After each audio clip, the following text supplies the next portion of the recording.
Hello everyone, কেমন আছো তোমরা সবাই? আশা করি তোমরা সবাই অনেক অনেক ভালো আছো। আজকের দিনটি আমার জন্য খুব স্পেশাল। ঠিক আজকের দিনেই আজ থেকে 5 বছর আগে একটা ঘটনা ঘটেছিল। তো চলো আজকে তোমাদেরকে ওই ইন্টারেস্টিং ঘটনাটাকে শোনাই। তো আজকের থেকে ঠিক 5 বছর আগেই আজকের দিনে হঠাৎ করে আমার ফেসবুক মেসেঞ্জারে একটা মেসেজ আসলো। আর ওই দিনটায় আমি ছিলাম কলকাতাতে, মানে ওই দিনই আমি কলকাতায় গেছিলাম গুয়াহাটির থেকে। তো মাত্র ফ্লাইটটা গিয়ে পৌঁছলো কলকাতায়, আমি গেছিলাম আমার পিসির বাড়িতে। তো যখন আমি ফ্রেশ হয়ে মোবাইলটাকে নিয়ে বসলাম তখন দেখলাম যে মেসেঞ্জারে মেসেজটা আসলো যে ম্যাট্রিমনিতে আমি তোমাকে রিকোয়েস্ট পাঠিয়েছিলাম, তো সেম নামটা সার্চ করাতে আমি তোমার ফেসবুকে প্রোফাইলটাকে পেলাম, ওটা কি তোমারই প্রোফাইল? তো আমি রিপ্লাই দিলাম যে হ্যাঁ ওটা আমারই প্রোফাইল। তো বললো যে আমার প্রোফাইলটা দেখে নিও, আর যদি তোমার বাড়িতে ওকে থাকে সব দিকে, তো তুমি আর তোমার বাড়ির দিকে, তাহলে আমাকে রেসপন্সটা করো। ওকে, আমি অ্যাজ ইউজুয়াল দেখে হ্যাঁ বা ওকে ঠিক আছে আমি বাড়ি গিয়ে জানাবো বলে ব্যাস, ওটা লাস্ট কথা। তো এরপরে আমি প্রায় 7 দিন পরে হঠাৎ করে মনে হলো যে কথা বলেই দেখি, তাই আমি রিপ্লাই করলাম। রিপ্লাই করে বললাম যে আমি তো আউট অফ স্টেশন আছি, বাড়ি গিয়ে আমি জানাবো, বাট প্রথমে কি আমরা কথা বলে দেখতে পারি? লাইক আমরা আগে কথা বলে দেখি যে আমাদের সবকিছু ঠিকঠাক লাগে কিনা, তখন না হয় বাড়ির মানুষকে জানাবো। তারপর থেকে আমাদের আস্তে আস্তে ওই কথা শুরু হলো। মেসেঞ্জার থেকে হোয়াটসঅ্যাপে আসতে আসতেই প্রায় 1 মাস লেগে গেছিল। ভাবা যায়, দেখতে না দেখতে ওই মানুষটার সাথে আজ 5 বছর কেটে গেল। 1 বছর হলো বিয়ের আগের, আর 4 বছরের বিবাহিত জীবন, আর একজন দুষ্টু মেম্বারও অ্যাড হয়ে গেল। এখনো যখন মাঝে মাঝে মন খারাপ লাগে ওই মেসেঞ্জারে গিয়ে পুরনো চ্যাটগুলো পড়ি, কি ভালো লাগে সত্যি। ওই প্রথম প্রথম কথা বলা, এই কিউট কিউট কথাগুলো, ওগুলো না সত্যি ভোলা যায় না। তারপরে তো সব একই হয়ে যায়, মানে রেসপন্সিবিলিটিস অ্যান্ড ঝগড়া রাগ এগুলো তো হতেই থাকে। বাট ওই টাইমটা হলো একদম রিলেশনশিপের বেস্ট ফেজ। আজকের দিনটা হয়তো ওর মনেও নেই বা মনে আছে। তো সকালবেলা ঘুম থেকে উঠে আমি ভাবলাম যে আজকে কিছু একটা স্পেশাল বানাই। কি বানাবো, ঘরে কিছু ছিল না আজকে, কারণ কালকে বাজার যাওয়ার কথা ছিল আর প্রচন্ড বৃষ্টি হয়ে গেছিল, তাই রাস্তাতেও জল হয়ে যায় এখানে বৃষ্টি হলে।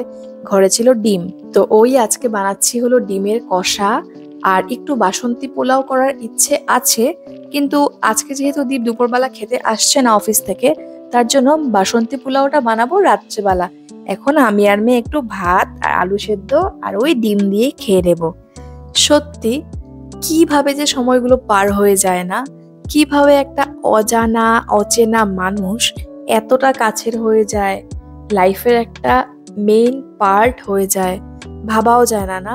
আর এমনও কিন্তু হয় না, ছোট কাল থেকে যাদেরকে দেখে এসেছি বা যাদের সাথে মিশে এসেছি, তারাও দেখবে হঠাৎ করে লাইফের থেকে কাট হয়ে যায়।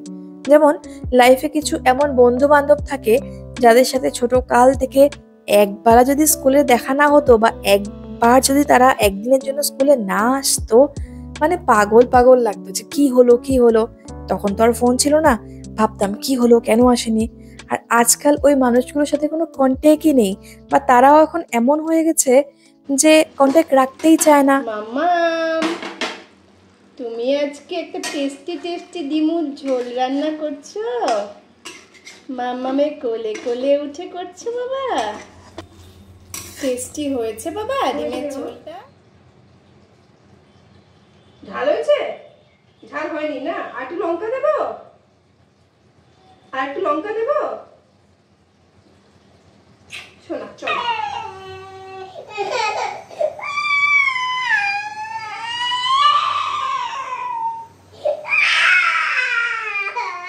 আমাকে রান্না করে দাঁড়াতে দেবে না? মামা রান্না করে দাঁড়াবো না, পা ধরে ধাক্কা দিয়ে ফেলে দেবে, আমাকে দাঁড়াতে দেবে না। চলো আসো, হাত ধরো। কোলে আমি নেব না, না কোলে নেব না, আসো হাত ধরো, হাত ধরো। সবাই দেখছে মামা, ভেরি ব্যাড। হাত ধরো।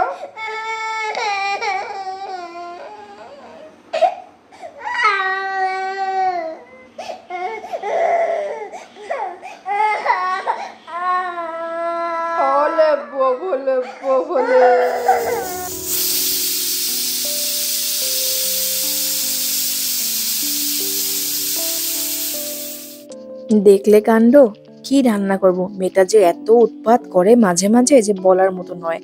এই চালটাতে আমি ঘি, একটু আদা বাটা, নুন, হলুদ এগুলো মাখিয়ে রেখে দিই। আমাদের তো খাওয়া দাওয়া হয়ে গেছে, খেয়ে নিলাম আমি আর মিশ্রি। তো এটা আমি বিকেলে ওই 4টা-5টার দিকে বসিয়ে দেবো। ও হ্যাঁ, কি বলছিলাম, ফ্রেন্ডদের কথা। তো তোমাদেরও কি এমন কোনো ফ্রেন্ড আছে নাকি যারা এখন একদমই কন্ট্যাক্ট রাখতে চায় না, বা ওই ফেসবুকে একটা নর্মাল ফ্রেন্ডের মতো পড়ে আছে, কোনোদিনও একটা হাই হ্যালো মেসেজ পর্যন্ত করে না? মানে এত খারাপ লাগে না, মাঝে মাঝে আমি ভাবি যে ওদেরকে একটা মেসেজ করব, কথা বলবো, এত খারাপ লাগে। ছোটকালে এত ভালো ফ্রেন্ড ছিল, বাট ওরাও তো একবার মেসেজ করতে পারে। মানে এত ইগো ফ্রেন্ডশিপে। সত্যি কি তারা ফ্রেন্ড? অবাক লাগে জানো, সত্যি কি তারা ফ্রেন্ড? তোমাদেরও কি আছে নাকি এমন কোনো ফ্রেন্ড? কি করা উচিত বলো তো? সবকিছু ভুলে কি আবার কল করে কথা বলা উচিত? তাতে কি তারা বদলে যাবে? মানে আমি নিজেই কনফিউজ হয়ে যাই যে কি করব। মাঝে মাঝে খুব মনে পড়ে ওদের কথা, এত খারাপ লাগে। এত আপন ছিল, এখন লাইফে কোনো পার্টির মধ্যেই নেই। আচ্ছা দেখো, কথা বলতে বলতে 5টা বেজে গেছে, এখন আমি বসিয়ে দিই পোলাওটা। কারণ ও আসবে অফিস থেকে, আজকেও অফিসে বাইরে খেতে যাওয়ারও সময় পাইনি, তাই আসলে ওকে সাথে সাথে গরম গরম নামিয়ে দিয়ে দেব। আর আজকে আমি জীবনে প্রথম বাসন্তী পোলাও বানাচ্ছি। এটা নাকি জোহা চাল দিয়ে বানায়, বাট জোহা চাল আমার ছিল না, তাই আমি বানাচ্ছি হলো বাসমতি চাল ছিল, বাসমতি চাল দিয়ে। আর ডিম কষাটা তো ভালোই হয়েছে, নিজেও খেয়েছি, মোটামুটি হয়েছে, ভালোই হয়েছে। অ্যাকচুয়ালি ডিম কষাগুলোতে না আলু দিলে ভালো লাগে না, বাট যেহেতু আলু না হলে মানে ঝোলটাও বাড়ে না, গ্রেভিটাও বাড়ে না, আর দীপ আলু খেতে প্রচন্ড ভালোবাসে, তাই আমি ওটাতে আলু দিয়েছি, মোটামুটি হয়েছে খেতে। তো এখন দেখো, এখানে আমি কাজু কিশমিশ এগুলো ভেজে নিই। এগুলো কিন্তু আগের থেকে ভেজে ওই ভাতটার সাথেও আমরা, ভাতটা না সরি, চালটার সাথেও মাখিয়ে রেখে দিতে পারি, কিন্তু আমি আর ভুলে গেছিলাম ওটা দিতে। তাই এখনই আমি ওই কাজু কিশমিশটাকে ঘিয়ের মধ্যে একটু ভেজে নেব, আর তারপরে চালটা অ্যাড করে দেব। আর এখানে নাকি যতটুকু আমরা চাল নিই এর থেকে ডাবল জল দিতে হয়। তো লাস্ট খেয়েছিলাম আমার বেস্ট ফ্রেন্ড, ওর বাড়িতে আমাদেরকে ইনভাইট করেছিল, ওই বানিয়েছিল, খুব ভালো হয়েছিল খেতে। তো তখনই আমি জানতে পারলাম, আমি সত্যি কোনোদিনও বানাইনি, এটা খেয়েছি অনেকবার বাট বানাইনি।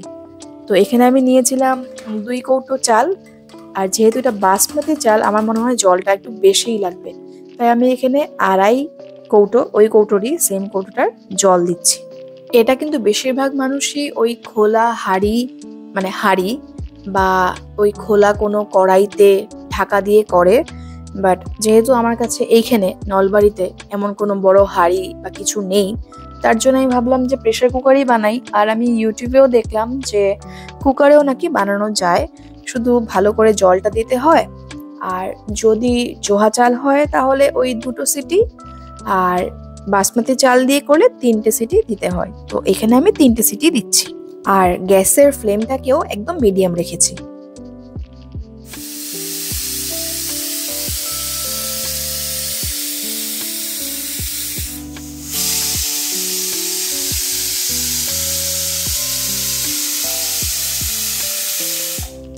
ব্যাস, পুরো ভাপটা এখন উঠে গেছে। এখন আমি প্রেসার কুকারটাকে খুলে দেখি যে কন্ডিশনটা কি। ওয়াও, কি ভালো লাগছে দেখতে, একদম পুরো ভেজ বিরিয়ানির মতো। আর কালারটাও এত সুন্দর লাগছে। এটাতে যদি একটু মিঠা আতর দিতে পারতাম না, আরো স্বাদ লাগতো। এখানে তো মিঠা আতর পাবো বলে মনে হয় না। নেক্সট টাইম বানালে কিন্তু ওটা দেবই, কারণ ওটাতে আরো একটা দারুণ গন্ধ আসে, একদম পুরো বিরিয়ানির মতো। নিজে খেয়ে দেখেও নিলাম একটু। তো চলো, দীপও এসে গেছে, ফটাফট করে ওকে এটা বেড়ে সারপ্রাইজ বলে ভালো ভালো টেস্টি টেস্টি একটু খেতে দিই, আর দেখি যে ওর মনে আছে কিনা যে আজকের দিনটা কি স্পেশাল। তো আজকের ভিডিওটা আমি এখানেই শেষ করছি। আশা করছি তোমাদের ভিডিওটা খুব ভালো লাগবে, আর ভালো লাগলে আমার ভিডিওটিকে লাইক করে দিও। আর কমেন্ট বক্সে কিন্তু কমেন্ট করে বলো যে যে ফ্রেন্ডগুলো সত্যি সত্যি আমাদের লাইফের থেকে অনেক দূরে চলে গেছে, যাদের সাথে কোনো কন্টেক্ট নেই, সত্যি কি সবকিছু ভুলে তাদেরকে আবার কন্টেক্ট করা উচিত কি না। আর আমার ভিডিও ভালো লাগলে আমার চ্যানেলটিকে সাবস্ক্রাইব করে দিও। সবাই ভালো থেকো, সুস্থ থেকো। খুব তাড়াতাড়ি দেখা হচ্ছে আমার আরেকটি নতুন ব্লগের সাথে। আজকের জন্য বাই বাই।